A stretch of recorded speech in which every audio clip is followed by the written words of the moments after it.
Welcome back to Connect and Convert with Dennis Collins and Leah Bumfrey.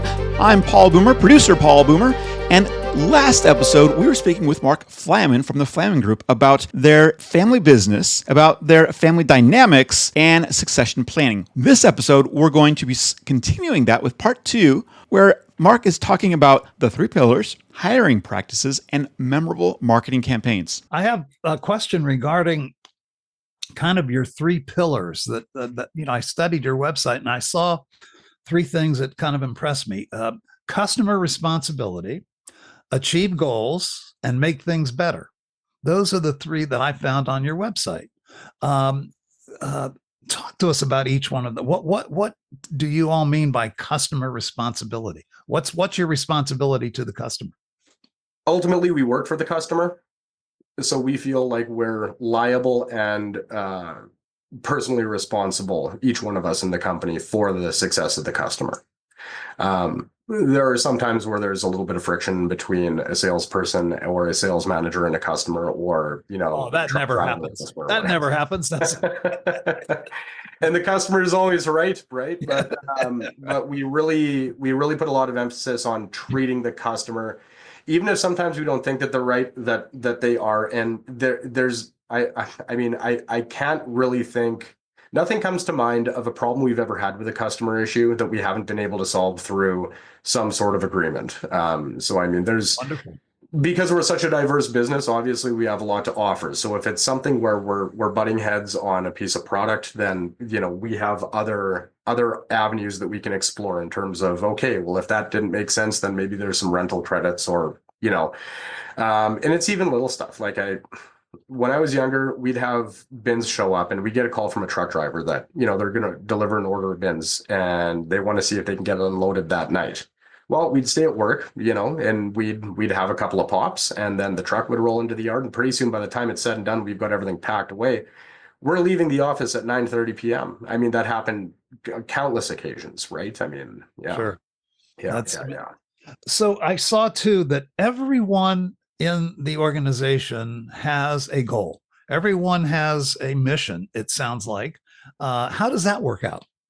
It works out now. Myself, I'm not really involved in too much of a team atmosphere right now with the new sprayer drone project that we're bringing to market. But previously, what we would do is we would make sure that we're doing a SWOT analysis at the start of each year for each department and for each person. And really, what it is it's the executive level directors meeting with any person in the company to establish the goals that they want to achieve for the next year and to work with them on coming up with a game plan to achieve those goals. So it's a formal process. Yeah. This isn't just, oh, hey, what do you want to get done next year? It's we do a little more than that.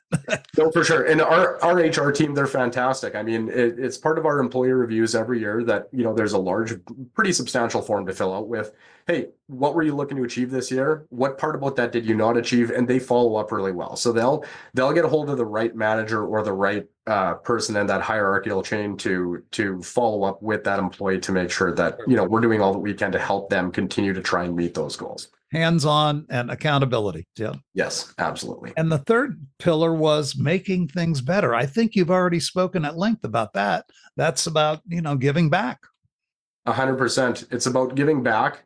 It's about, one thing that popped into my head when you mentioned that there, Don Flaman, our president and CEO. I remember about 15 years ago, somebody had mentioned, I'm going to go outside and clean up garbage for a few minutes while I'm having coffee this morning. And I said, oh, that's a bit of a weird thing to do. You work behind the parts counter or whatever. And they said, well, this morning, Don came into work and we watched him walk across the yard and he picked up 5 or 6 pieces of plastic or garbage on the way to the building. Went out of his way to go around to the Laura's container and dropped them off. And he wouldn't have never done something like that for Anything else, then he just cares. And so when we talk about making things better, it's every single facet. If there's something out of place, it doesn't take any more time just to readjust that one thing as you're walking past it. Or there's a shelf that needs to be wiped, and maybe we have a slow Saturday, so the guys are keeping busy with that kind of thing. So yeah, making things better on a whole is just exactly what it describes. But if to get a little bit more granular, it's making sure that we're looking after the garbage in the yard, making sure that we're looking after people who are not even within 4,000 miles of us, to make sure that they have clean drinking water and eyesight and reading glasses and that sort of thing. That's Yeah, amazing. And I love the example. Oh, I'm sorry. One quick point on that follow up. I love the fact that the top people, you said Don is the CEO, right? yeah, That he does that thing. He models what he talks. He walks the talk. Yeah. And a lot of times we find in a lot of family-owned businesses and others, there's no walking the talk. There's a lot of talk, but there's no walk. And then they wonder why no one's following. So there's a lot of finger pointing, right? Yes. There's a lot of, hey, why didn't you do that thing? That's your job. Yeah, that's what that's not my job. I'm the CEO. Yeah. And those words, they don't exist in our company either. Wow. Not my job. Yeah. The culture that you guys have inherited it, but you kept it, and you guys have cherished this culture that Grandpa Frank gave you is show me, don't tell me. It's easy to say, oh, do this, do this, do this. But to quietly show, and when it's from the very top, and that extends to all the executive and then to all the people that you're hiring, you either fit in or you don't. That's pretty much it. And like I mentioned before, we do a pretty darn good job of vetting, who belongs in the company, and maybe somebody who isn't a great fit, but it's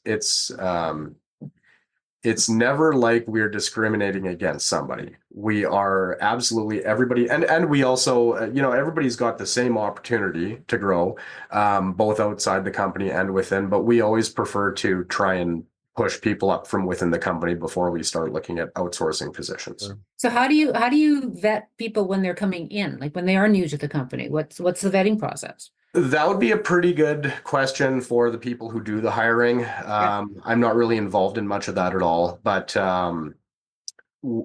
we have a habit of finding great people coming from companies that I wouldn't say aren't doing so well, but let's say if there's a corporate buyout of a different brand of company or a different type of company, and maybe there's a little bit of friction there, and then just throughout our network, and especially with our the Western Canadian household name that is Flaman, we get resumes all the time, and my cousin Kurt, he does a lot of hiring.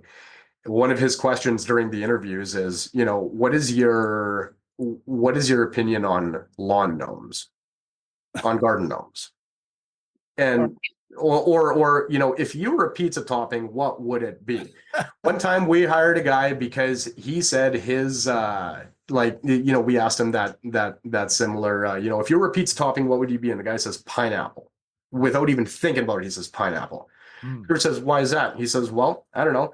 Half the people seem to love me, half the people seem to hate me, but I work really well on most things, so that's all I got for you. Boom. Okay, you got the job. We're gonna try you out. That was clever, right? That's how you find out if they're your brand of crazy or not. Really, that's right. Yeah. It's as much how do you react to something, because the process of then being able to grow within the organization becomes obvious when they fit in. But it's that initial getting into the bottom of the pile as you can use them to grow your business and grow themselves. All the way. And I stress that a lot to folks as well, in the sphere of business, and when I'm talking about business with other business owners and with people who are prospective to opening their own business or wanting to elevate in some sort of a way. I bring up the few examples in our company where, we hired somebody to sort bolts in the bolt container. We had a container full of bolts just for grain bins, right? And the bolts they're different sizes, and there's nuts and washers and lock washers and stuff, but we would hire somebody just to sort bolts. And 20 years later, that person wound up being the CEO of our fitness division. Wow. Right. And so we have stories like that exist in our company on a number of different occasions. Yeah. Those are the best stories. You talking about the fitness division reminds me of the story, and I love stories because I think stories, they just exemplify what you're trying to say and what you are saying. But it was specific to the treadmills, and there was a treadmill that you had returned to you after like 100 years being out there. One of the originals. Tell Dennis and Paul this story. It's great. Yeah, so I don't know exactly how true this is, but I've been told that Grandpa was responsible for bringing like the first treadmills into North America. He had a knack for, he traveled to China. He'd go to everything under one roof type of a trade show. He'd find a cool product and try and bring it back. He was a little bit of a bull in a China shop that way. He was a little bit of a disruptor. So, and this will all tie into to that story that you're talking about, but. First, I guess I would just mention how those treadmills got here. So Frank comes back from China in 1980, I think 1986 or 1987, somewhere around there. And he says to each of the three boys, to Rudy, Don, and Steve, okay, we've got 4 containers full of treadmills coming. Nobody knows what these things are, but we're going to figure out how to market them. We're going to figure out how to sell them. And the first person to sell their container full of treadmills, I'm going to buy them and their wife brand new 1987 Ford quad cab 3/4 ton shop trucks. So I'm going through a family photo album when I'm like 12 or 13 years old, and I see this picture of Mom sitting in this truck, and maybe I was in the truck too or something like that, but there's a truck on the street and a truck in the driveway of our small house that we grew up in. And so there's only parking for one truck in the driveway, and like these 2 trucks, these are shop trucks. And Dad says, yeah, well, here's the story, right? So your mom drove one of these Ford 3/4 ton shop trucks around for a little while because I sold my container of treadmills first. Frank showed up with these 2 trucks. And so then with the returned treadmill, there's a gentleman named Brian Rask who's still with us. He's been with our organization for about 35 years now. He wrote the original Flaman software program. And we were able to, so this customer shows up one day and they said, hey, we'd like to buy a new treadmill, and this one works totally fine, but we would like to upgrade with one with way more options. And so the salesperson, or the fitness equipment salesperson at the Prince Albert store that my dad ran, he goes outside, looks in the back of the truck at this treadmill that they had brought to us to assess a trade-in value, and he said, I have never seen anything like this before. Of course, back then, a treadmill was only about 4 feet long, and it had a lever that you would kind of pull to adjust the speed because it was a constant RPM motor and yada, yada, yada. So like this thing it's old, like it's really old, like older than dirt. And he says, yeah, I'm going to have to ask somebody else about this. I have no idea. So he goes and gets Dad. And this is maybe about 15 or 16 years ago. Dad comes out and he looks at this treadmill and says, I will be darned. This looks like one of the very first treadmills we'd ever sold. He got Brian to get a computer that we would have had, or a computer that could run the version of software that we had back then. They cross-referenced the serial number, and that was the first treadmill that Flaman Fitness had ever sold. Wow. So now it's proudly on display at our PA store. Yeah. That's a great story. You guys gave that customer their pick of anything you had current on the showroom floor, right? Yeah, I'm pretty sure that they did. There was a, and I think about this ties right into the whole marketing thing, but I think about the way that the treadmills were marketed, and of course we want to have that cool piece of history that anybody can walk in and go, holy smokes, what is this? Oh, like that was the first treadmill. Oh, that is so fantastic. And we've been trying to collect a lot of the firsts. My long-term goal is to have a wall at some point, like a 100-foot long wall. My cousin Mitch was talking about maybe doing like a big deckled timeline along the wall with when each division started, when each of the stores opened, that sort of thing. And this would be an excellent candidate just to have on the wall. Hey, this is the first treadmill that was sold. But the marketing was crazy. I mean, Dad had sold a treadmill to somebody and that somebody had a dog, and then this German Shepherd learned how to run on this treadmill. So it was like around 1992 or 1993. I remember being at home in the basement in Prince Albert watching cartoons or something, and all of a sudden this ad comes on, and it was on a CTV channel, I'm pretty sure. And this ad shows, Flaman fitness equipment, even your pets will love it. And then it shows this dog in an all-out sprint on a treadmill. And it just some of the funny marketing stuff, right? You know, we've always been pretty good at that too. So That's what we kind of do, isn't it, Leah? I mean, Yep. if it looks and sounds like an ad, we don't like it. We don't Yeah. use it. That didn't look like an ad or sound like an ad. That's very, very. Your grandfather and your dad were way ahead of their times, for sure. Yeah, there was a trickle down effect, I think, between Grandpa's brain and Dad's brain for sure. Yeah, for sure. Again, it's hard for me personally to remember how the whole thing played out, but we were trying to figure out how to advertise water tanks more effectively at one point. So we sell water tanks all the way from 20-gallon small little potable water tanks up to up to 8,500-gallon fertilizer tanks. Like any sort of a plastic tank, we sell it. So Dad came up with this plan. We're going to try and market tanks as if we're in the military, and I'm going to call this guy who is in from whatever community who's got his blasting license, and we're going to blow up a water tank. And I remember being very, very, very young and thinking, like, I don't really understand how this stuff works, but it sounds pretty cool. And so as the ad played, and this was a television ad, Dad's dressed up like an army sergeant, and he says, "We are blowing tank prices out of the water." And then the shot would go to a F-18 or something, or an F-16 that's flying overhead. And it flies overhead, and it's, of course, just B-roll from the military or whatever. And then it shows a couple missiles dropping out and flying off. And then it's a frame of a green 1,250-gallon round water tank in the middle of the field. We did this behind our market. I remember this ad. Yeah. Have you seen it? I have seen this ad. Okay. Tell me what happened. So what they did was they filled the water, because if you put dynamite into an empty tank, it's just going to blow up and the tank will kind of flex and whatever. But if you have a substrate in the tank, like some sort of a liquid or a water or whatever, so they filled the water tank up with water, and they dropped, like, I want to say, like, way more dynamite than what's necessary. They probably dropped in like 5 sticks of dynamite. And so the frame goes from Steve dressed up like the sergeant to the plane, to the jet flying overhead, dropping the missiles. And then all of a sudden it's this frame of just the tank out in the middle of the field, and it explodes. And you can't see anything because it's filled with water. So now it's just a huge mist, and then there's green pieces of plastic falling down into the field, and it was so out of control. We got to find that on YouTube. We got to find that ad. That's a classic. What great stories. But there's a burning question, Mark, that you haven't answered yet, and I hope I'm going to have to ask it, I guess. Okay. Apparently, according to what I've discovered, you guys used to sell spy equipment. Okay. Are you allowed to tell us, or would they come and arrest you if you told this story? No, I don't. Well, I don't know. We shouldn't politicize this podcast, but in today's day and age, maybe I might be. Yeah, hard not to these days. Yeah.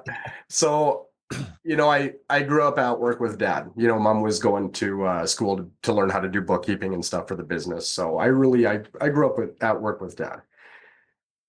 And I remember running around one day trying to find my roller skates to go roller skating around the shop or whatever. And this truck shows up, and we start unloading all these crates, and we're opening this stuff up in the showroom. And there's bulletproof vests, night vision goggles, we had it was a microphone set up kind of like what they use at the football game with it had like the dish on it and all that stuff, so you could hear somebody parabolic talking. dish. Yeah. Not only did we have one of those, we had one that you could hear people talking from inside of a vehicle with the windows shut, like really high-tech stuff. So my dad Steve, right, he starts putting ads out for this stuff, like, hey, we've got this stuff, and we're trying the market just to see if anybody wants some of this stuff. And then he starts getting phone calls from the RCMP. And I would think so, yes. They had officers showing up. They said, "What exactly are you doing here?" And he said, "Well, I don't know. I just thought this stuff was kind of cool, like night vision goggles. Who doesn't want a set of night vision goggles?" Dad would take us out into the field, me and a couple of buddies of mine, late at night, and we'd go, instead of spotlighting coyotes, we're trying to find, wildlife, and we're creeping around in the dark with these night vision goggles on, and we just look like lunatics, And so Yeah, no, it was, I mean, that part of the business was short-lived, but what it expanded into is our surveillance and security division. So we had a division of our company that specialized in the installation and aftermarket care of security and surveillance systems. Wow. It was called Flaman Security, and we had that going on in Prince Albert as well as Saskatoon. Yeah. That is incredible. Let me ask you this, Mark. Is there anything that you guys wouldn't sell? If Frank could get a hold of it, you'd sell it, right? No, this is the one line that I'm taking credit for. Sometimes I'll walk into a sales meeting or I'll walk out of a sales meeting and the guys are fired up and even I've told this to customers before too. Welcome to Flaman Sales. If we don't have it, you don't need it. And if somebody needs a building, we're prepared to start selling our locations too. If somebody wants to buy a building, everything's for sale. We'll sell everything inside of the building and then we'll sell the building itself. Wow. Yeah. I have just totally enjoyed this. This has been a great, thank you for being so transparent and so forthcoming with your great stories. I think that those are so informative to our listeners and our viewers. Don't you think, Leah? Well, absolutely. And you know what? Frank would be proud because you embrace this culture that he built. You and your cousins and your dad and your uncles, you guys saw something beautiful and you're determined to keep it. And I mean, you talked about Jack, your 2-year-old. Wow. His culture that he's grown up in, it'll be a little bit different, but the important parts of it are there. And I know our listeners are going to just gain a ton from you taking the time to talk to us. Fantastic. I sure appreciate the opportunity. Yeah, this is our podcast is called Connect and Convert. I think that if you listen to Mark today, you probably found a bunch of ways to connect. And of course, take it from Frank and Steve and the gang. If you can figure out how to get it, they'll figure out a way to sell it. For sure. Great lessons. That's all for today's Connect and Convert. Leah and I will be back next week with another episode, Connect and Convert.